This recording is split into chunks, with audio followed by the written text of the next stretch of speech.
Honoring our loved ones means respecting and appreciating them, learning about them, and perpetuating their stories and life lessons after they're gone. New York Times bestselling author Brendon Burchard.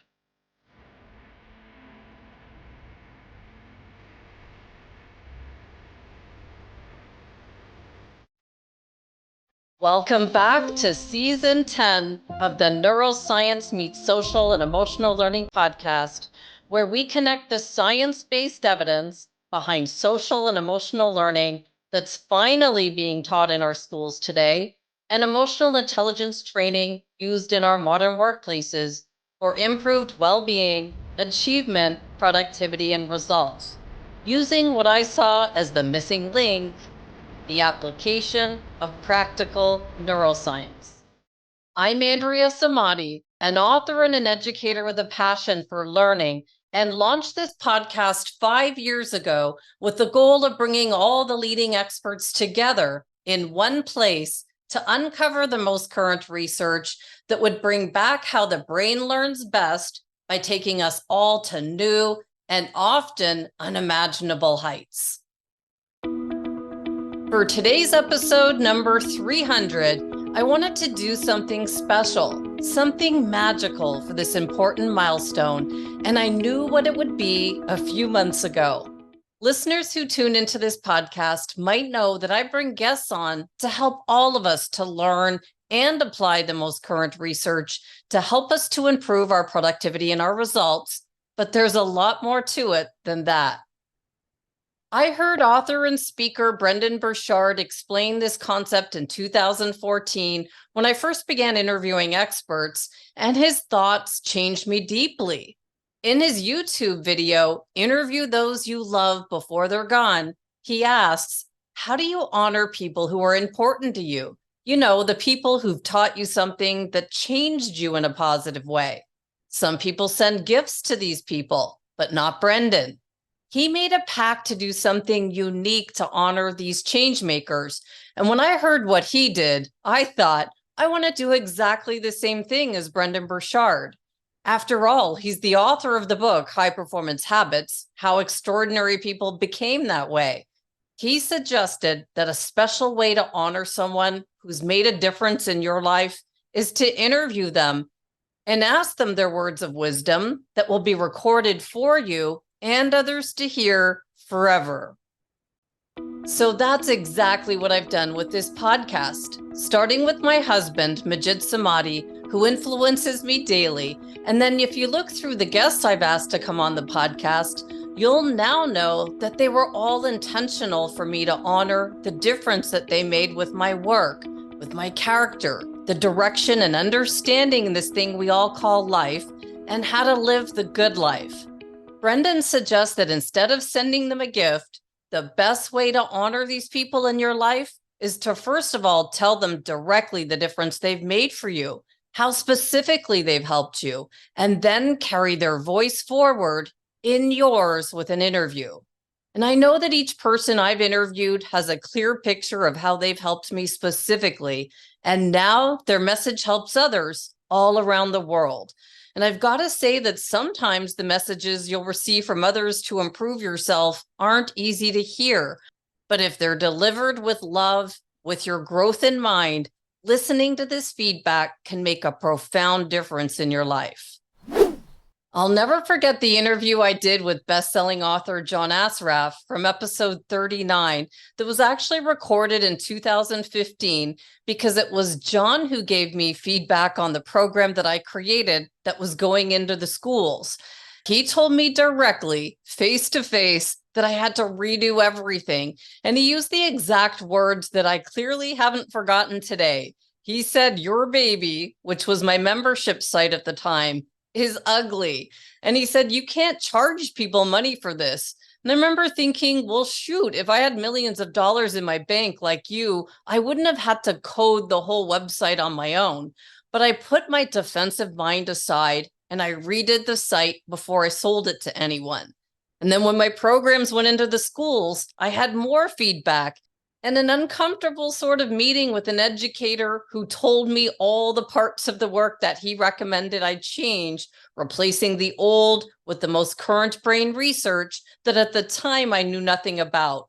And I didn't like hearing this feedback at all. And it was a lot of hard work to fix the membership site with John's feedback and then write a whole new book with Jeff Kleck's. But I'm so grateful for everyone who gave me advice to improve personally and professionally. And I'm sure you can think of those who've done this for you.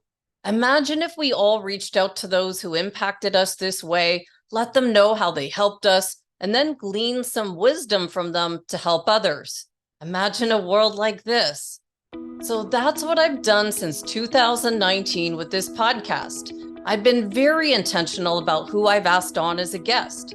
And today's guest is someone very special in my life. She's responsible for the person I am today, literally. Today's guest is my mom, Hazel MacPhail. My mom will join my husband, Majid Samadi, and I for a conversation that I hope will bring some insight to you wherever you tune in around the world. My mom was born August 10th, 1943, in Hazelmere, Surrey, England, and she was named Hazel Frances Bernhardt. She married my dad, Francis, who went by Frank MacPhail, in the 60s, and then they immigrated to Canada with my two sisters, Karen and Christine, in 1973. She met my dad in the karaoke club that she said was a coffee bar hangout for young people on the seafront at Worthing, Sussex, her mom's hometown, and where she spent the first 10 years of her life before moving to Goring in Sussex, a few miles away. I was 2 when my parents emigrated to Toronto, Canada, where I grew up before moving to the US in early 2001. My mom will answer the questions I've picked out for her from a unique perspective of someone who had to start her life over from scratch in a new country, and Majid will bring his experiences of moving to the US from Iran when he was 10. I'm hoping you'll find their insight and ideas on how to start out at the bottom of an organization and end up at the top to be empowering, inspiring, and useful, as they'll both share their legacy stories from the point of view of someone who had to build something out of nothing. Let's meet my mom, Hazel MacPhail, and welcome Majid Samadi back for his 4th time on the podcast. And I'm going to ask them some of the questions that New York Times bestselling author Brendon Burchard suggests for interviewing someone you love. Welcome, Hazel and Majid. Thank you so much for coming on the podcast today, Mom. I think it's been a really long time since I called you Hazel, maybe since back when I was teaching you how to swim back at Douglas Snow Aquatic Center. So I want to welcome you today to the podcast and welcome back, Majid, for your 4th time. Thank you for having me, Andrea. Absolutely. And if you recognize this, I've got your lucky necklace on today. Oh, yeah. Well, so Mom, I know that by now, I do these podcasts and I interview people all over the world and just glean advice from them. So today I wanted to ask you some questions and with Majid along with us today to just gather some words of wisdom for our audience around the world and maybe just start off with orienting our listeners to your background. Mom, what comes to mind when you think about growing up in England? I'll start with you and then we'll go to Majid with his background growing up in Iran.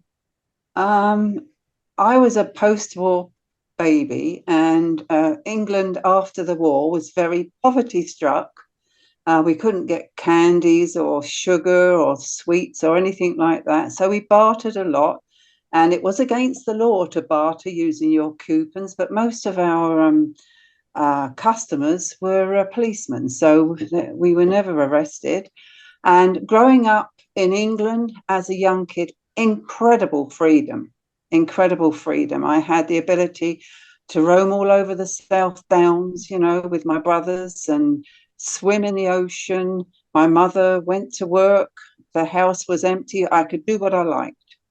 I cooked fried rice for my brother. I didn't know you had to boil it first, so I nearly killed him. But anyhow, we did things like that. I cooked for the kids. I had 5 four brothers to look after while my mother worked. So, but I had incredible freedom. I used to take them all over the place. Well, it sounds beautiful, Mom. I just wonder, Majid, was your life in Iran growing up? What did the picture look like for you? So it was good, but just different, right? So it's when I grew up in Iran, I was born in Iran. And I lived there till I was 10.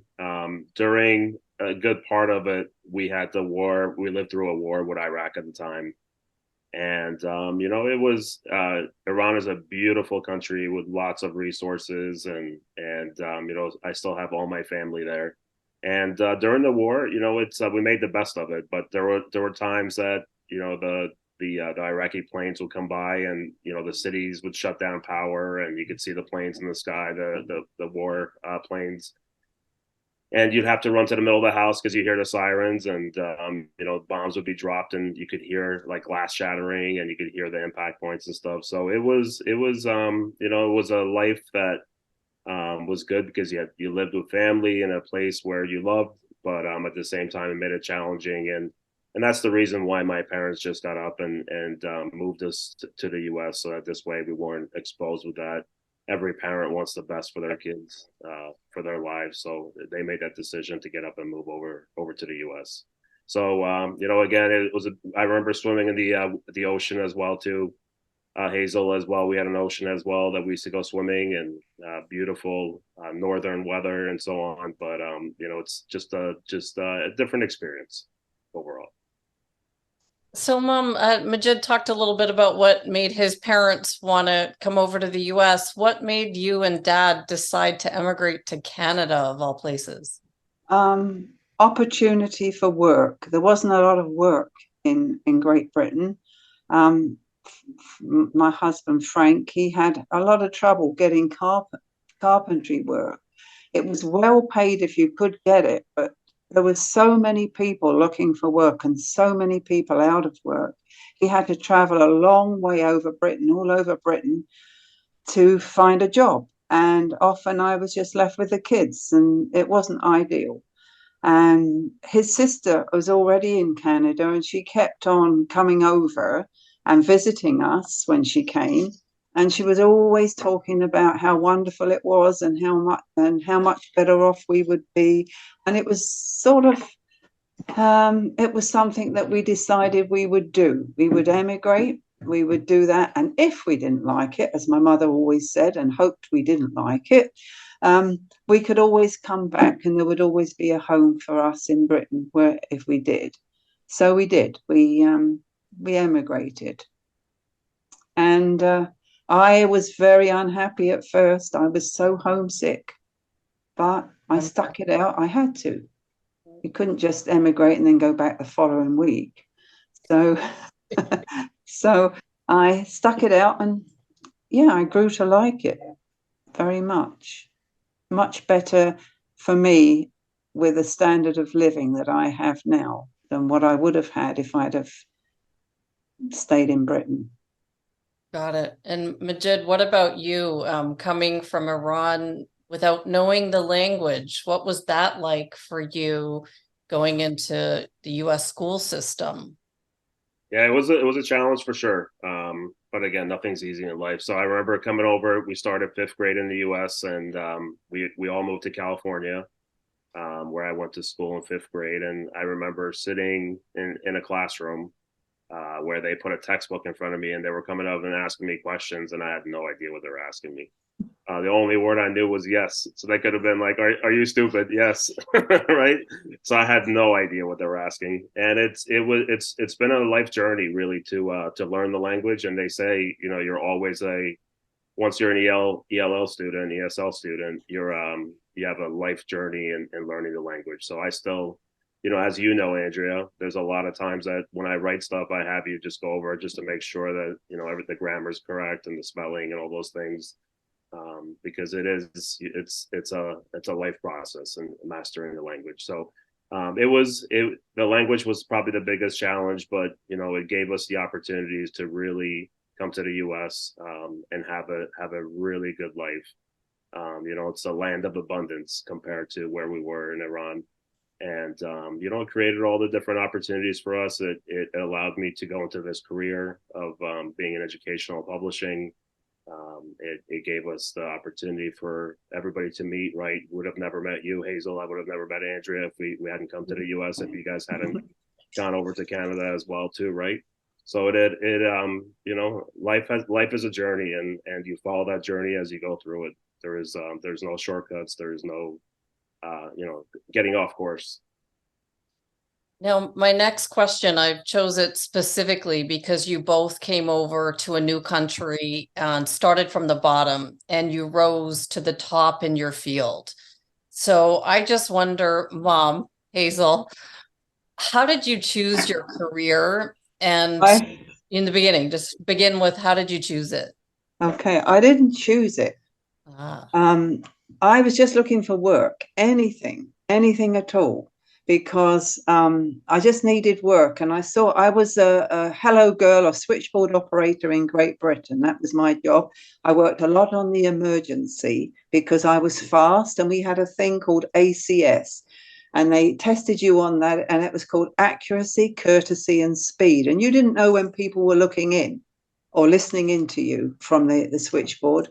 And they chose me to be on the emergency because I had those three things. I was accurate, and I was polite, courteous, and I was fast. So I knew that I could do the switchboard. So any job that came along with a switchboard, I thought, yeah, I'll get that one. And the switchboard opportunity arrived for me at Sun Life. And it was it was the smallest switchboard I've ever seen in my life. It was just like two phones, really. And so it was a piece of cake for me. It was a part-time job.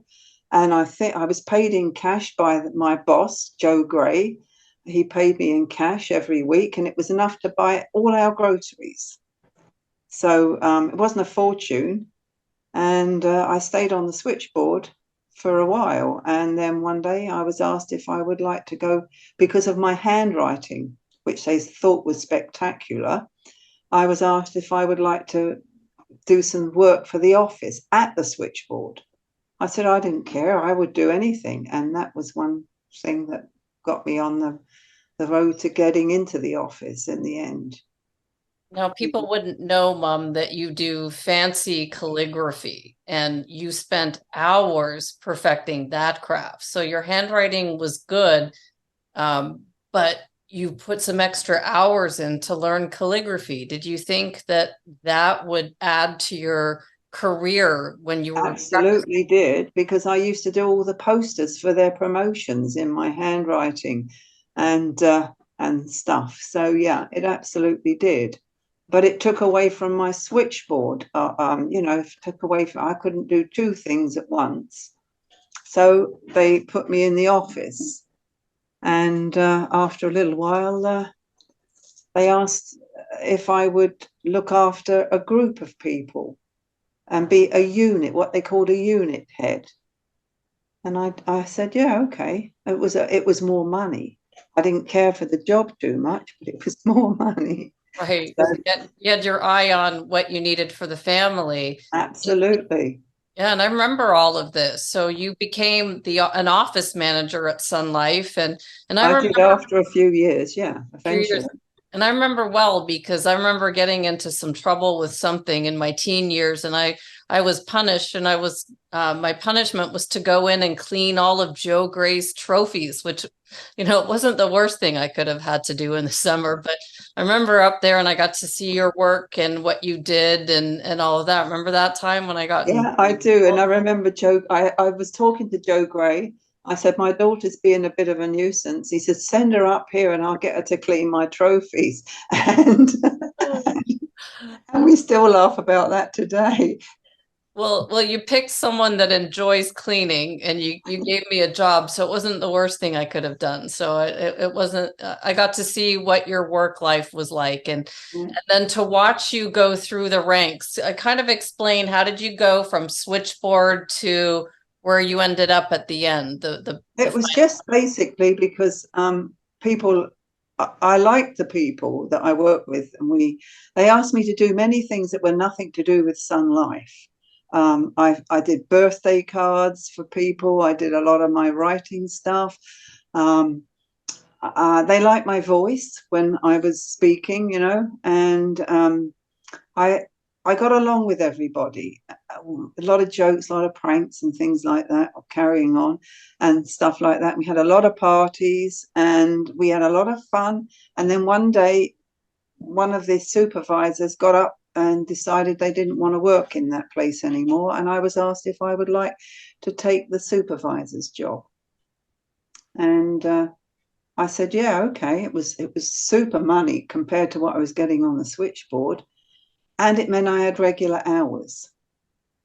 Yeah. You know, it was a full-time job. But that was a downside. But because of the money, your dad said, that's great. He says, we'll sort it out between us. And yeah, you can have the car sometimes and I'll take the car sometimes. And then I got the silver bullet. Remember, Andrea? Yeah, the one that blew up, and the one that blew up because you kept driving it to death. And who was it? Aranog had to come rescue me and drive the smoking black car home, so I didn't have to do it. Oh, fun times for sure. Majid, if we could go with you, we've kind of gone through Mom's progression for how she went and started at the bottom and learned some new skills to get noticed with her career. What happened with you with Pearson, and how did you start in publishing and get to where you are today? And we've got some exciting stuff that's happening that we're fingers crossed for Majid as well. So Natty, it's great to hear some of the stories, to hear that Andrew getting in trouble and having to go polish trophies. I don't think I've heard that one. And the car story I heard. I could tell you a lot on my own. Oh yeah, you've had an amazing journey in your professional career, and I remember hearing all the stories about it. And when you said we had lots of laughs, we always have lots of laughs together. You're just such an amazing person. So thank you for being her role model. But you know, as far as Pearson, I started off. I was going to college when I was going through college. I was working. I was 20 years old, and I worked for a car rental company before even that. And I was their top producer within the first couple of months. So I was 20 years old. They gave me my own office, and I had 7 people working for me. I was a general manager. The funny part was that I had a company car at 20 years old, but I couldn't rent a car because I was too young, because you had to be 21 to rent a car. But I had a company car, which was funny. But you know, the hours were just really long, and I was putting myself through school. So I transitioned over to I wanted to get into educational sales, something that really had a meaning for me. And so I left having my own office and employees reporting to me to go. I went through a temp agency, and I was placed with Pearson Education as a temp, as a sales support. And within the first month, the VP of sales came over to me and said, hey, he kept asking me to do projects, and I did them. He asked me to fill in for some of the sales reps that weren't there, and I was filling in. And after the first month, he comes to me. He's like, hey, can I ask you something? I said, sure. His name was Peter Duhamel at the time. And he said, why are you not a sales rep? And I told him, I said, oh, you know, I'm focusing on school and everything else. He goes, how about if you can go to school and be a sales rep for New York City for Pearson at the same time? And I said, sure, I'll try it. And he went to go put the paperwork through. We interviewed and everything else. And at the time, Pearson wasn't there yet. It was Prentice Hall. And they were merging with Longman to create Pearson Education. And they were adopting Longman's policies where you had to have a college degree in order to go into sales. So that stopped it. But he said, he goes, as soon as you finish a college degree, there'll be a sales job waiting for you. And the day I did finish, I let him know. And within the first month, I became a sales rep in New York City for Pearson. But I went through sales. I was successful. I did well, and then I was promoted to a manager, managing the New York City. And it was a good transition for me, and that was my first taste as far as educational sales management, and that's something that I've always followed through in my career. I've worked with some of the biggest companies out there: Houghton Mifflin, Scholastic, Pearson, Cambium Learning, and I really enjoy being a sales leader where I can help my team members be successful. For me, their success is the most important thing. And, we continue to do good work, because we could be in sales doing anything we want, but when you have the passion of serving the kids and really making an impact with teachers and students, that's what really gives you meaning in your career. So I've been very thankful for every opportunity that I've had in sales. So now, Majid, I want to ask you this question, and I want to ask the same one to my mom. And I think I know the answer, but it just brings everything full circle with your background. What do you think it was that made you so successful selling at Pearson Longman? Mass sampling. No, no, no. What it's with Pearson Longman. What made it so much fun, and where I had a lot of success around, was we sold ESL materials, and for me, going and being an ESL student where I had to learn the language, it had the most meaning and definition for me. I remember being a sales rep and going to meeting with principals in New York City, and then sitting in ESL classrooms to see how the programs were being used. And I remember teachers and principals asking me and saying, "Hey, can you come sit down and have lunch with our kids? Bring your lunch and sit down and share your story, so they can see that, you know, you're always not going to be a struggling learner. You're going to learn the language and you're going to progress in life. So just come and share some of your values." And I remember sitting down and having lunch with the kids and talking about my story, and it was so impactful for me. And I hope it was the same the other way around. I have a feeling that it was, because they used to look at me like I was like a movie star or something like that, coming and having a discussion with them. And you know, there's nothing that means more than that, to have that experience and make it an impact in somebody else's life. But that's why I think the success was there for Pearson in the early years. Definitely. Mom, you might not know this, but Majid gave me some advice that worked really well in New York. He said, "Why don't you try and mass sample in Arizona?" And got me in really big trouble because sending samples to all the schools in Arizona is much different than a compact place like New York City. So I ended up with pallets of books at my front door, and my manager calling me saying, "Who told you to mass sample every school in Arizona?" And I'm like, "Jid told me." I think that's a great idea. Right? And then David called her and said, "Hey, we had to shut down the warehouse because there was too many things going out." The whole warehouse shut down. Yeah. And it was all Majid's fault, because that was the strategy that worked well in New York City, but it didn't cut it in Arizona. But I remember the connections with the students, Majid, because you when you're sitting there with students that don't know how to speak, there's nothing like someone like Majid that could say, "Hey, I didn't know either, and this is where I am now," kind of giving them a vision. Yeah. What do you think it was, Mom, about you that made you so successful at Sun Life? Well, I never turned any job down. Whatever I was asked to do, I did. And even if it wasn't, I never said, "That's not my job." Like a lot of them did. "Oh, I've never done that before." So I'd say, "Oh, I'll give it a try." You know, I did everything.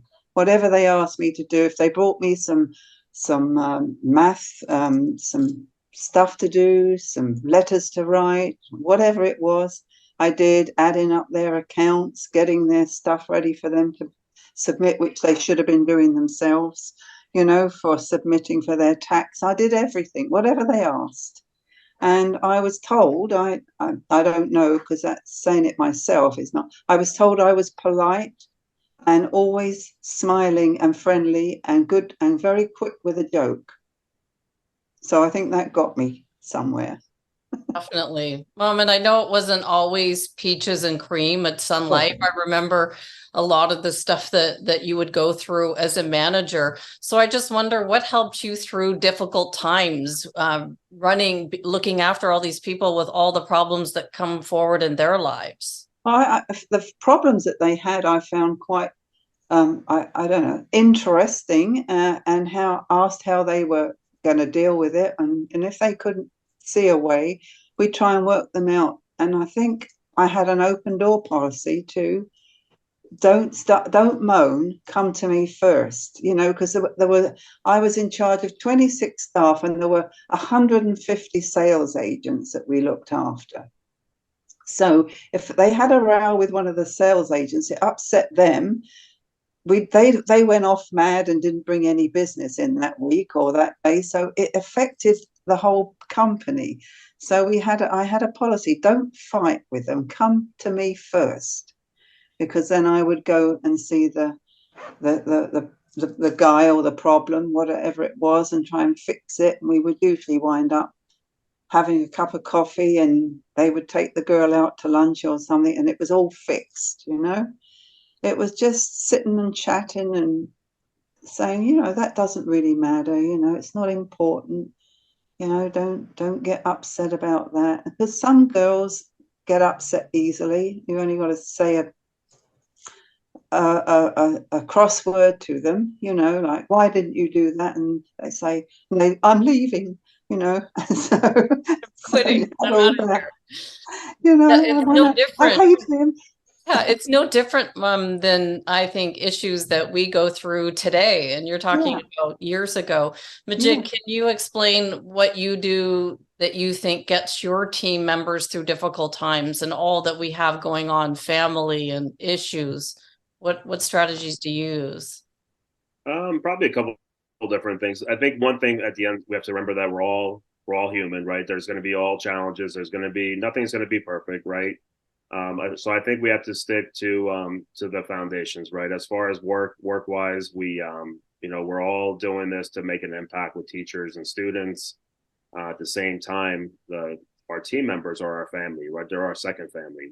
We spend so much time working together. So just to be respectful with each other, right? It's making sure that when there are challenges, we have just like Hazel said, right? It's the same thing. Just sit down and have conversations. Let's, you know, sometimes you might think something's a really big problem or a big issue, but when you really sit down and talk about it, it could be just your perspective, or it could be just something small that you think might be a really big deal that people might other people will not pay attention to, right? So it's really sitting down and having those conversations, and just as long as we all act in a professional manner, right? It's there is no problem that's big enough. We can always work together and solve it. Mm-hmm. Definitely.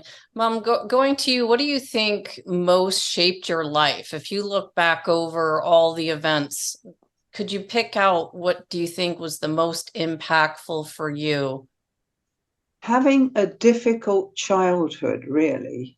Having to look after a whole family while both my parents were working at a very young age. I was cooking at 8 years of age. I was looking after my little brothers.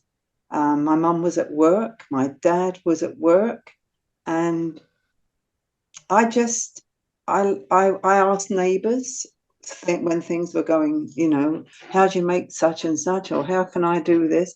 But I learned a lot. I learned a lot by just being with young people, being with other kids, and yeah, that shaped my life. Just I had incredible freedom because, as I say, my mother and father were both out to work all day. I was in charge of the house. I felt very, very grown up. I cooked, I cleaned, I bossed my brothers around, which they have never forgiven me for. And they were all in bed and bath by the time my mother came home at 7 o'clock in the evening. And, you know, they were allowed to get up then because my mother said it was too early. But I thought it was the right time. I would have put them to bed at 1 o'clock in the afternoon if I had had my way, you know. But I was At our really house, we go to bed bossy. early over here just to beat the heat. So Well, I like being a bossy mother. It was good. definitely, definitely. But I didn't find you to be bossy when I was. No, but I was very young then, Andrea. You know, you when you become a mother yourself, you realise, you know, there's a different kind of love there between a mum and a child than there is between a brother and a sister. True, You true. know? What about you, Majid? What do you think it was that shaped you the most over your years? For me, as far as the business side of it, the sales side is definitely my dad. He used to work 13-hour days, 6 days a week, and you know, he had basically his breakfast, lunch, and dinner at work. And he worked. The only day he had off was Sunday, and I used to go help him out sometimes and work there and work with him, and I really learned the foundations of sales from him. He was a master negotiator, and he always negotiated with everything, and I think for me, I learned that foundation from him for sure. It's seeing that, and then at the same time, my mom as well too. She always worked. She was a teacher, and she worked with some younger kids later on, and the challenges of working with small kids it's tough and long hours, and they both really worked hard. Um, we had a comfortable life. We didn't have an exceptional, especially exceptional comfortable life, but we had a comfortable life where everybody loved each other, and it was a happy home. And I think those are all the things that shaped our foundations as for our current lives. So family life, as Hazel said, is really what sets you up for your future life.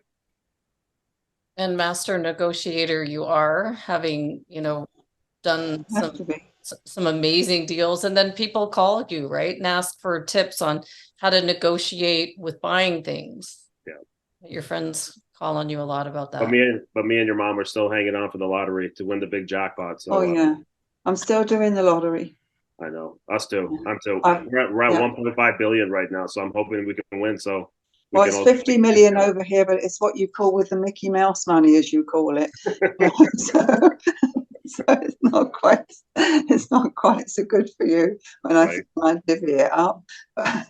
And I've never bought a lottery ticket in my life, except for somebody else that said, go buy me a ticket, and I bought the wrong thing. So I don't believe in it personally. I believe in working for the money, but Majid's holding out, and so are you, Mom. Yeah. And I believe in the lottery. Yeah, we're on the same side. Right. Somebody's got to win it.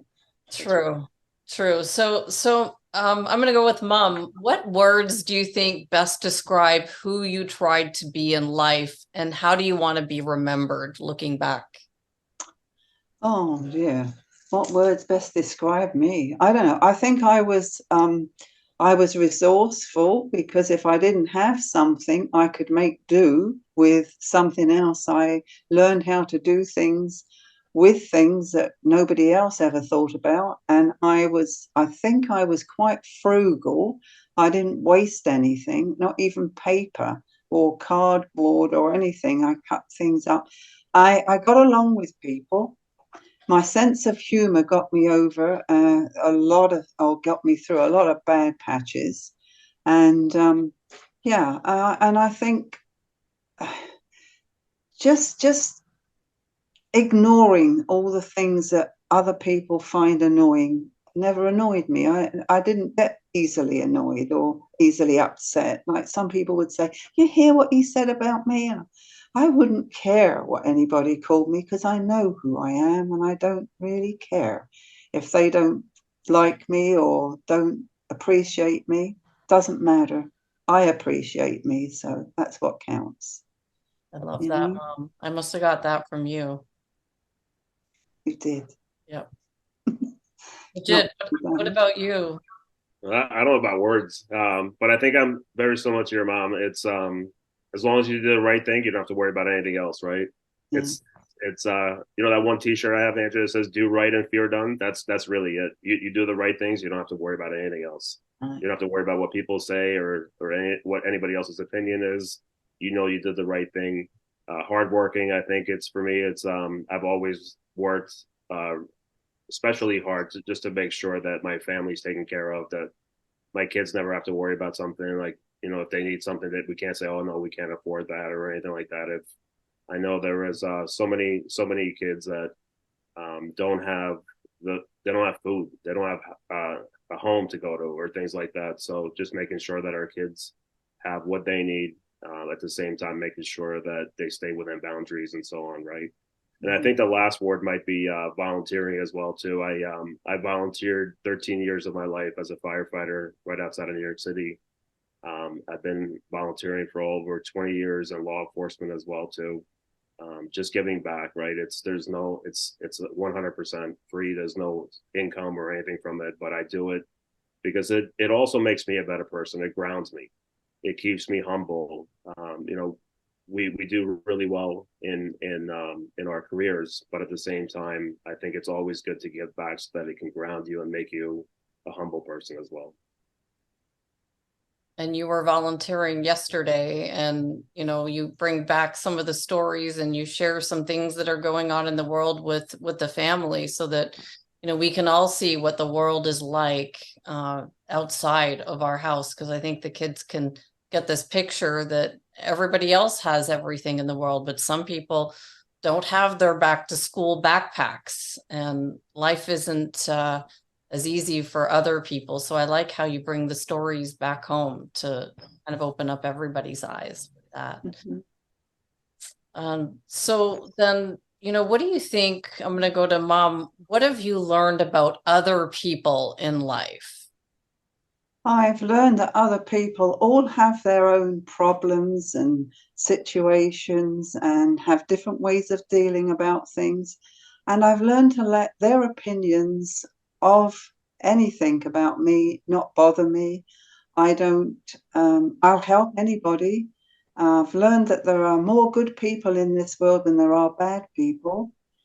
I steer clear of anybody that gives me the creeps, and there are a few, because I have this feeling about people, and I'm usually right. When I feel something isn't right about somebody, I know that there's something wrong. So, I think I've learned to read people quite well with my job and my life. I didn't have a privileged life. We were quite poor when we were growing up, mostly because it was post-war and there was nothing you could buy, nothing you could get, nothing. So, I learned to roller skate, and with a pair of roller skates, share with my brother, and I always had the left foot. I didn't like that. So that's about it, really. Well, you taught me that skill, Mom, to read people as well at a young age. When I came to you and said, I don't know if I've got this, and you worked with me, and I think I'm pretty right on with it, and it's very helpful, because you could look at somebody, and then you just go within your heart and you just feel. Can you share how you do it? I look at their eyes. Their eyes tell a whole story. They can be smiling with their mouth, but not with their eyes. So it's not genuine. So lots of times they could be telling me I'm a wonderful person, but their eyes are cold. And I can tell. Eyes tell everything. They're the windows to your soul. That's what I think. What about Majid? What have you learned about other people in life? So I think it's definitely the gut feeling, right? As far as your gut does tell you a lot about people. It tells you about situations, about people. But what I think I've learned over the years is that the gut part is part of it, right? But then at the same time, the data is the other part of it, right? So it's not even people, it's any situation, right? If you look at, for example, even like a sales situation, right? Your gut might tell you something, but it's always good to have the data or the research or things like that right behind it as well as you make decisions. But at the same time, going back to people, right? For example, Andrea, like, let's talk about you on this one. This is your 300 episode, right? You've done 300 episodes of podcasts. From at the beginning, right? You just started off right off the bat, right? The first episode I was lucky to be on, and I remember coming home from work. I was traveling, and you said, "Come sit down, I have some questions for you." And next thing I know, the camera's on, and we're recording and everything else. But that was episode number one, right? So what you learn from people is that you have to respect other people to know what really is important for them. Because at the beginning, when you were doing the podcast, right, I wasn't really sure like where this is going or what you were trying to make it or anything like that. But it was your passion, right? It's your whole life you've dedicated to learning, studying the brain, how people come across, all those things, right? You've written books around it. And what the podcast does for you is that it really brings in all your past experiences.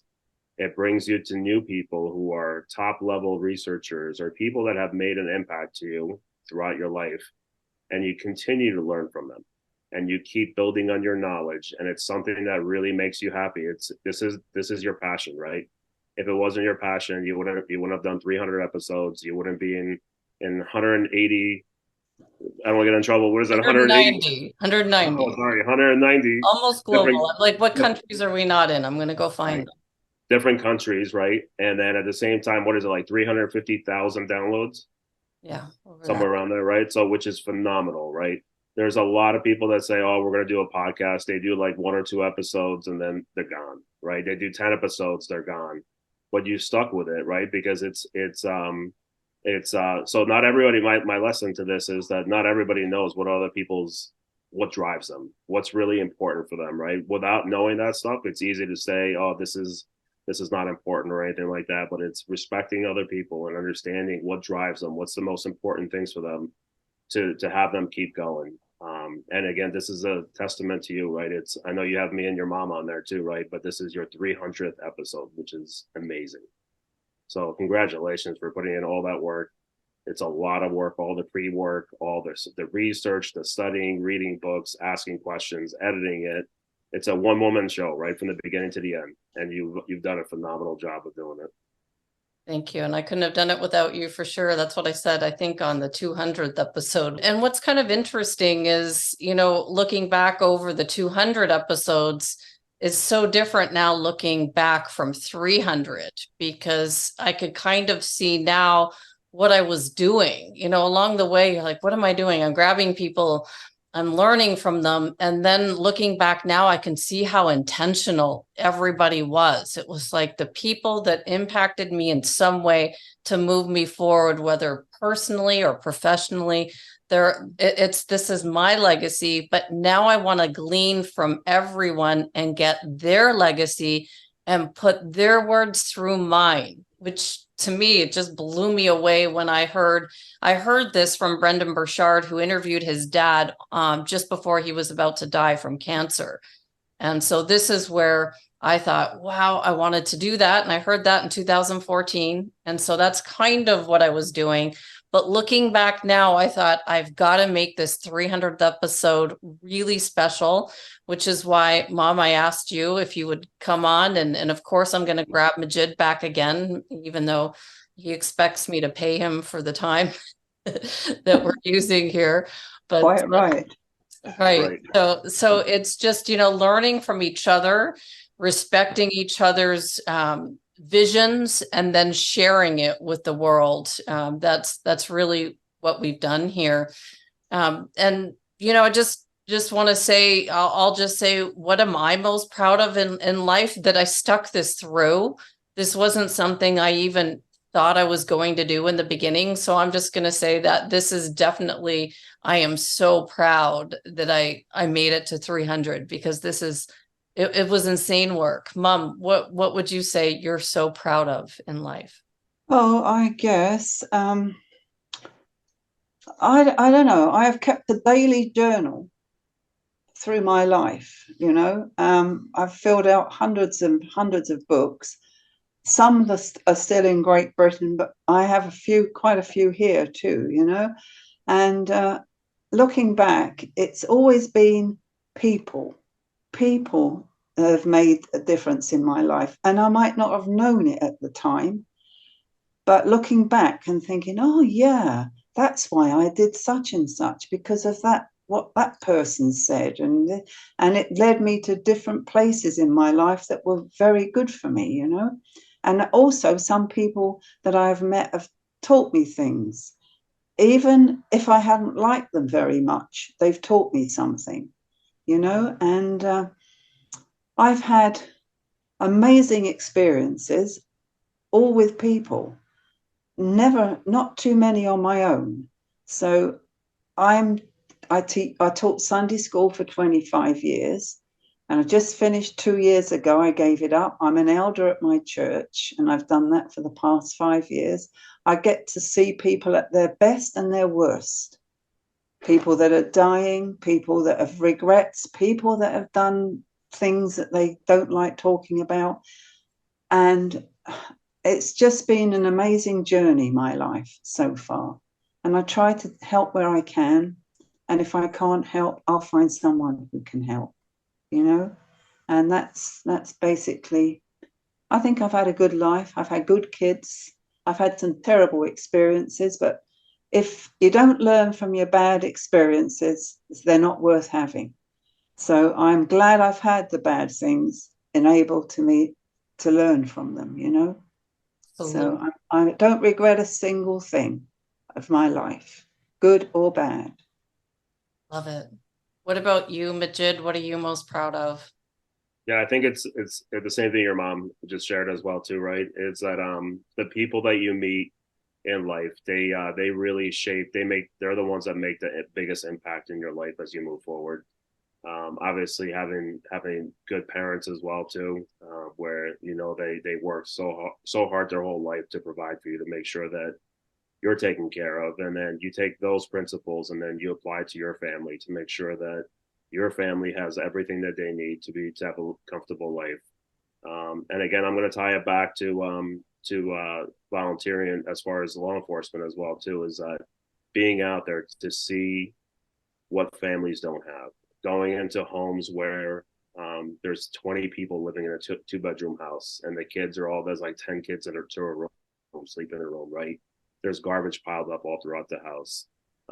There's no real resources for the family to see those things, and being out there and trying to make an impact, having a conversation with a child sitting out there, right? When the worst thing in their life could be happening inside the house, and the kids are sitting out there, and then just making small talk with them, and just making them have a conversation, feel comfortable, giving them stickers, right? We have these little stickers, these badges that we give them, and you see the kids' faces light up when you give them those stickers and they put them on, and it removes them from that whole situation for a couple of seconds, right? Even a couple of seconds, if you can make an impact with those kids, it's all worth it. But at the same time, what makes me the most proud is the life that we've been able to build together as a family with our kids, and the lives that they have.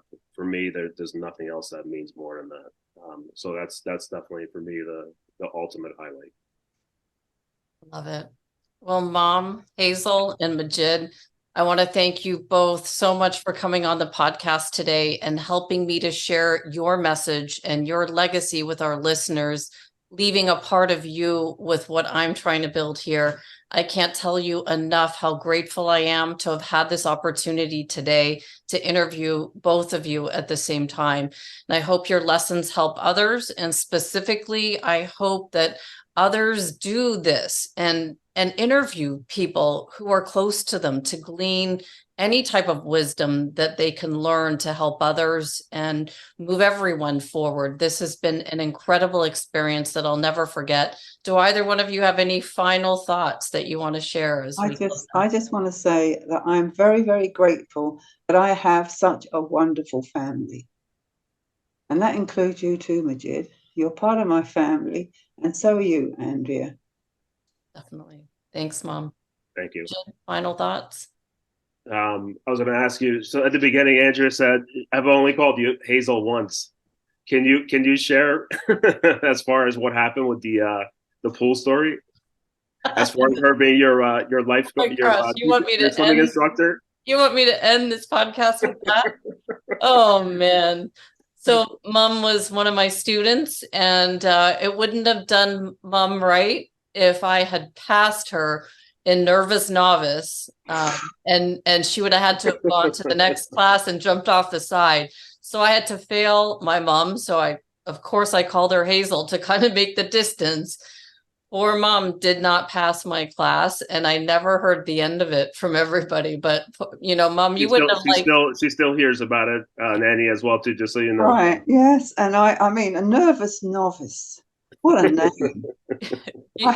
I was a mermaid. But to put it all into perspective, Mom, you had a really rough life and you almost drowned. So yes, you weren't passing the part of nervous novice, and to put you in the next class where you had to jump off the side, that I wouldn't have done it. I wouldn't have done it. I would have stayed away. I wouldn't have come to class anymore. Yes. Nervous novice was my highlight of reaching that, of being able to put my head under the water for 5 seconds was an amazing thing, because I could not do that. And I still don't like swimming. I still hate the water. I hate having any water over my head. I don't like having a shower. I only take a bath. Right. because I've got control. I don't have water in my eyes, in my mouth, over my head. That was a terrible feeling.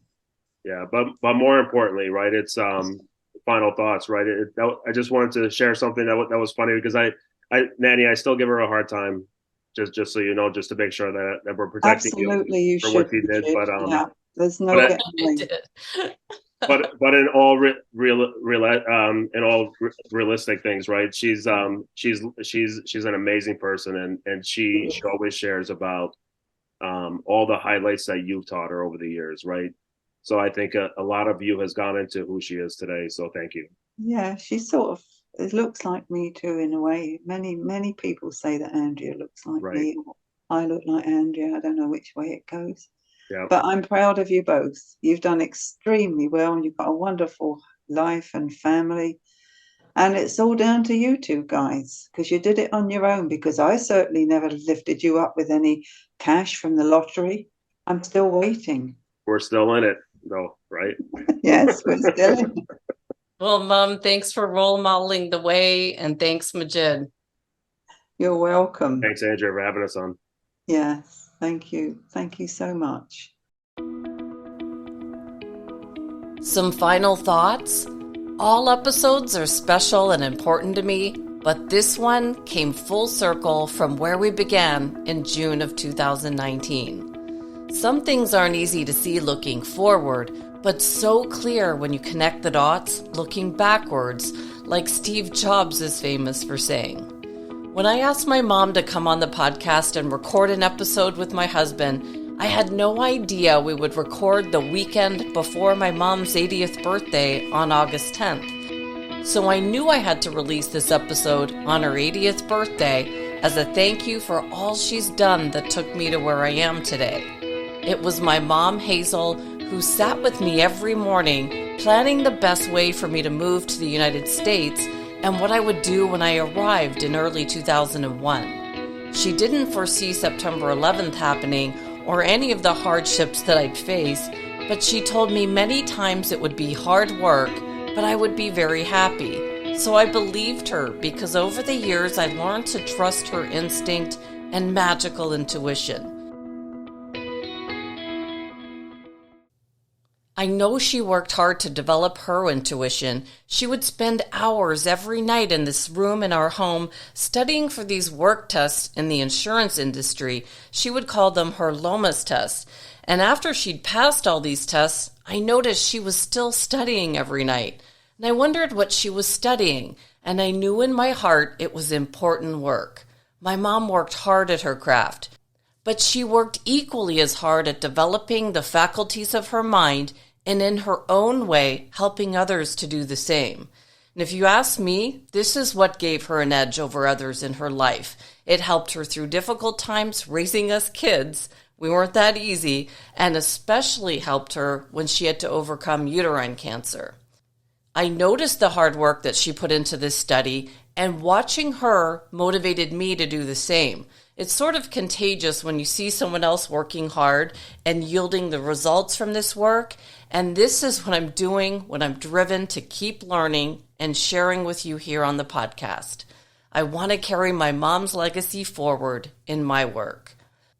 So to close out our 300th episode, I'll review the top 12 life lessons that I picked out from her words today, and I hope it helps you as much as it's helped me. Lesson number 1, be clear about the part of your life that shapes you the most. She remembered hers, and I know mine.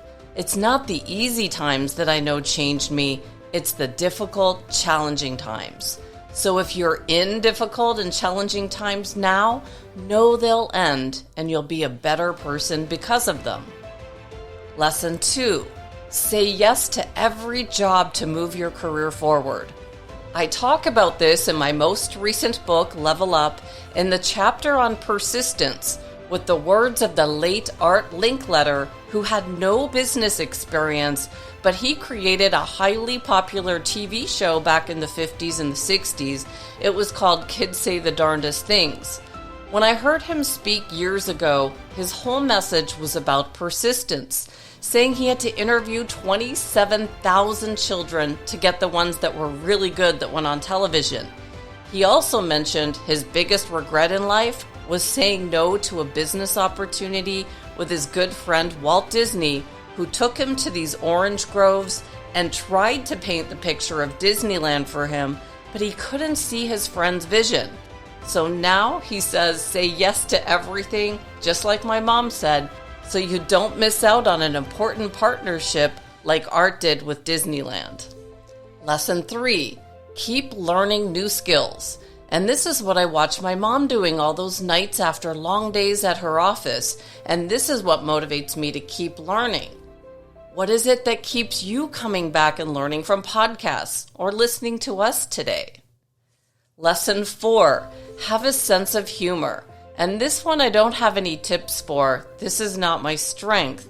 My husband Majid is better at this one than me, as I'm usually the serious one. So I've got to practice this one a bit more.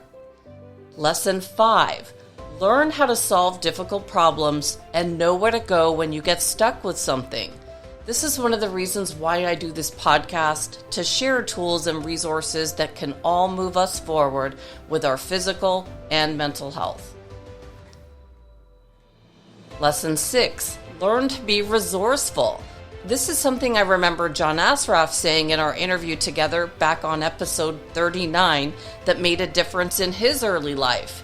He talked about ways he would think creatively when he didn't have enough money to do things, and this creativity spilled over into his life today, helping us to see ways forward around roadblocks.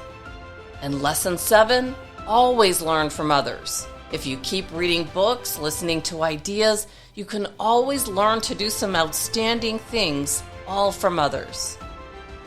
Lesson 8, there's more good people in the world than bad. See the good in people. And we covered this on episode 214 with Marie Gervais and her book, The Spirit of Work. Lesson 9, learn to read people. My mom taught me theory of mind that we covered on episode 46 when I told her that I needed help with this skill. We took this a whole bunch of levels deeper with episode 163 with Dan Hill, he's called the Faces Guy, on his episode that taught us how to read the emotions in others in schools, sports, and the workplace. This skill, when practiced, will give you information quickly about another person because our eyes really are the mirrors to our soul.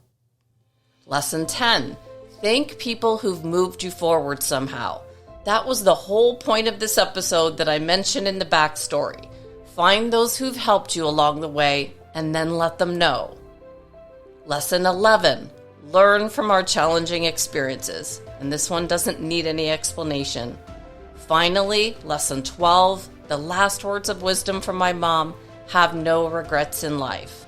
And with that, I'll close out our 300th episode dedicated to my mom, Hazel, on her 80th birthday. Happy birthday, Mom. I love you, and I'm so grateful to have had this opportunity to record your words of wisdom for myself and others around the world to hear.